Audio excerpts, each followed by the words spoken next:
여러분, 윤석열 대통령이 취임하고 나서요, 중국이 노골적으로 경고하고 나서고 있습니다. 한국과 미국이 너무 가까워진다는 거죠. 예. 이렇게 너무 가까워지는 거에 대해서요, 중국 공산당 기관지가 뭐라고 했나 하면요, 여러분 이거 한번 보세요. 이게 중국 공산당 기관지 황구시보의 사설입니다. 한국이 중국 봉쇄 진영에 합류한다면 필연적으로 한국의 이익을 해치고 한국의 경제 발전에 손해가 될 것이다. 이렇게 아주 노골적으로 이야기했습니다. 황구시보가 중국 공산당 기관지거든요. 그런데 이렇게까지 했다는 것은요, 예, 미국과 이렇게 계속 합류하지 마라, 이렇게 대놓고 이야기한 겁니다. 실제 말입니다. 지금 미국 중심의 인도태평양 경제 프레임워크, 여기에 지금 대한민국은 참여할 것으로 보이거든요.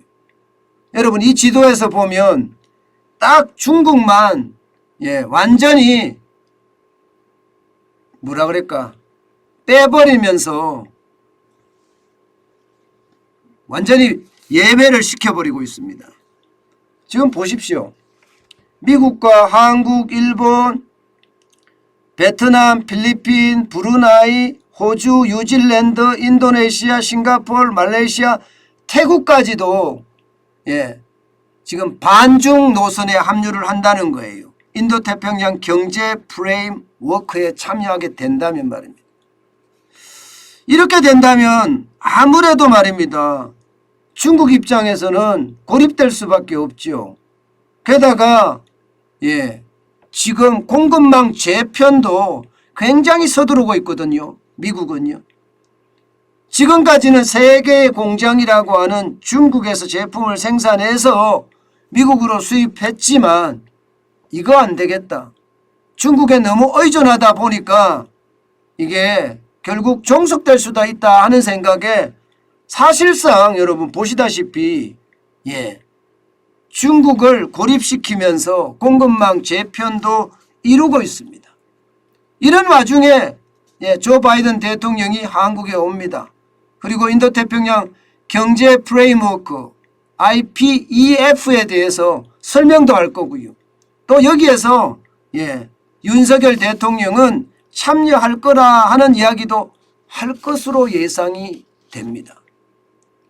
자, 이런 와중에 황구시보는 이미 노골적으로 경고를 한 상태고, 그러면 중국은 대한민국에 또 한 번의 사드 보복 같은 보복을 충분히 할 수 있다는 거예요. 충분히. 그렇게 됐을 때 우리 경제의 문제는 굉장히 심각해질 겁니다, 아마. 여러분, 이거 한번 보세요. 요소수 대란 난 거 여러분들도 겪으시죠? 이 요소수 대란 지난해 11월에 일어났는데, 이 요소수 대란도 말입니다, 대한민국이, 예, IPEF, 예, 인도태평양 경제 프레임, 여기에 참여할 거냐 말 거냐 고민하고 있을 때 말입니다, 결국 말입니다, 하지 마라 하는 것을 보여준 사례라고 봅니다. 보여준 사례라고. 사실 사드 보복만큼은 아니지만 요소수 대란을 우리는 겪으면서 말입니다, 어마어마한, 예, 경제 위기가 올 수 있는 사실을 우리는 알게 됐습니다.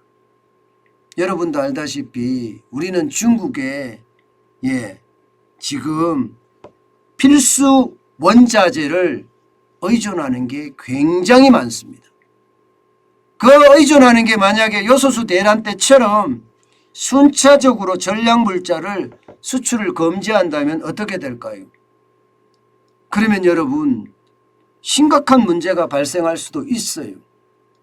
예를 들어서 말입니다, 지금 중국에 대한 수출 비중이 2021년에 25.3%잖아요. 여기에다가 홍콩을 통해서 우회적으로 수출되는 거 따지면 5%가 넘습니다. 그러면 30%가 넘어요. 이런 와중에서 말입니다. 중국의 사드 보복은 우리에게 심각한 영향을 줄 수밖에 없습니다. 줄 수밖에. 저는 이 이야기를 굉장히 오랫동안 해왔고요. 많은 분들에게 이야기를 설명을 드렸습니다. 최대한 빨리 중국에 대한 의존도를 줄여야 된다.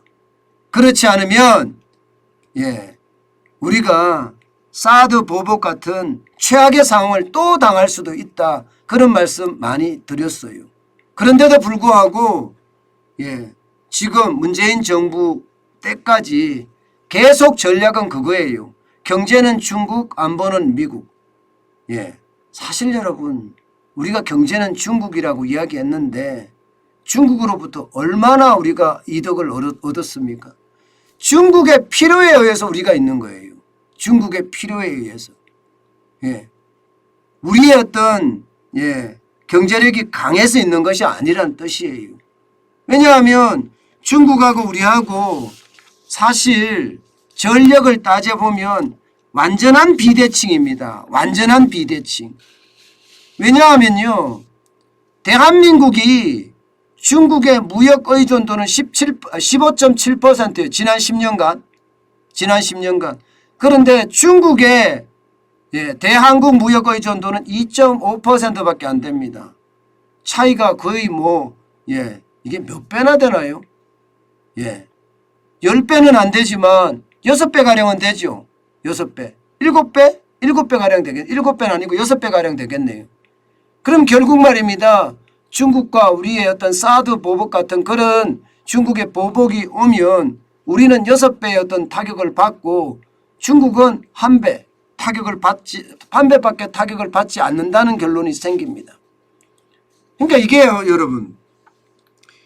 그 어느 때보다 윤석열 정부는요, 이제는 중국을 믿고 있을 수는 없어요. 계속 이렇게 믿고 가다가는요, 경제 때문에 중국에게 끌려가는, 다시 말해서 경제 속국이 될 가능성도 있거든요.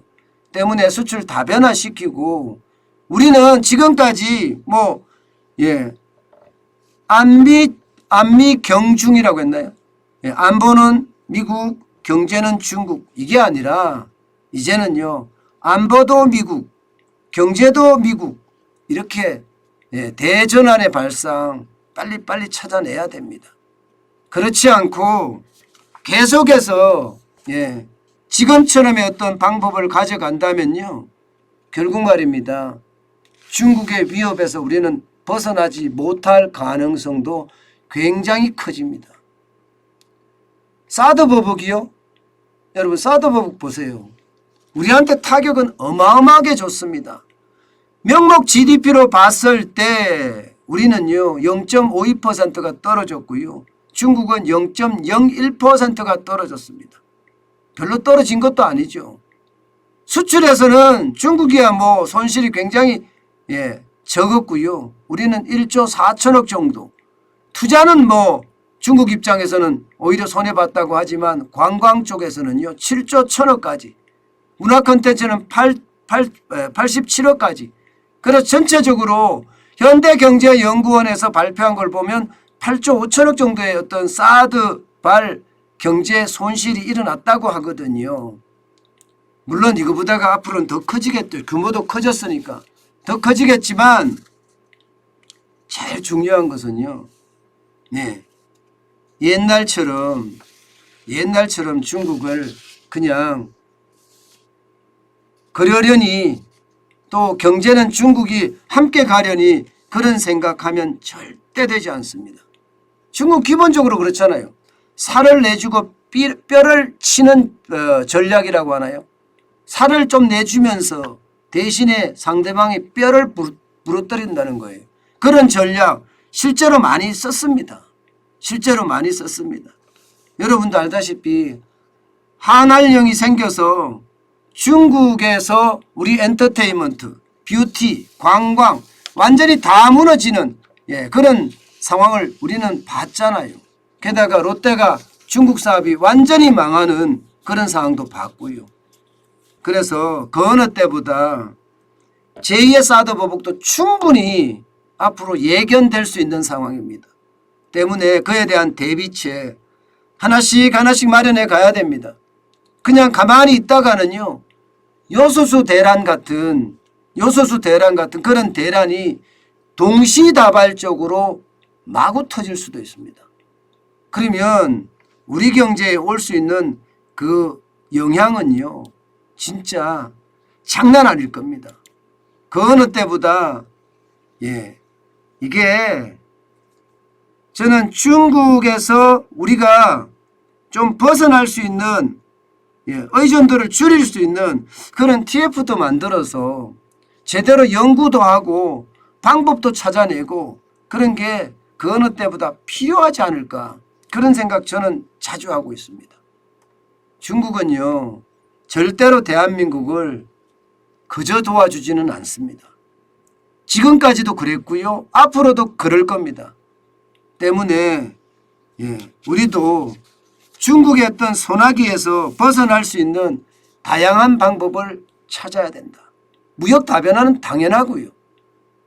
공장도 이제 중국에 짓는 거 물론 비용을 줄일 수 있으니까 좋을지는 몰라요.